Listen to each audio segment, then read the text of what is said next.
Hello everyone, good morning. আজ বৃহস্পতিবার। প্রতিদিনকার মতো সকাল সকাল আজও এসে গেছি ছাদে।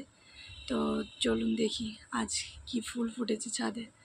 তো এই দেখুন, এই জবা গাছটাতে আজও দুটো ফুল ফুটেছে আর প্রচুর কুঁড়ি এসেছে, মানে প্রতিদিন এখন দুটো তিনটে করে ফুটবে। আর এইদিকে এই গোলাপ গাছটাতে কালকে দুটো ফুল হয়েছিল, আজকে আবার একটা ফুল ফুটেছে। আর কালকে যে রেড কুঁড়ি গোলাপটা আপনাদের দেখিয়েছিলাম, আজকে সেটা ফুটেছে। রেড ওপর ছিটে ছিটে হোয়াইট আছে, কি দারুণ দেখতে লাগছে। আর এই পার্পেল জবা গাছটা দুদিন একদিন ছাড়া ছাড়া একটা করে ফুল ঠিক হয়েই যাচ্ছে, আবার দুটো কুঁড়ি এসেছে, কালকে এই দুটো ফুটবে। তো ওইদিকে বেল ফুলের গাছটাতেও আজ অনেক বেল ফুল ফুটেছে, একদম থোকা থোকা বেল ফুল হয়েছে। তো এই প্রত্যেক দিন বৃষ্টি হওয়ার জন্য না গাছগুলো একদম ভরে ভরে ফুল দিচ্ছে। আর করবী গাছটাতেও ফুল এসেছে, আজকে একটা ফুল ফুটেছে। তো আজকের সকালে আকাশ একদম পরিষ্কার, রোদ বেরিয়ে গেছে।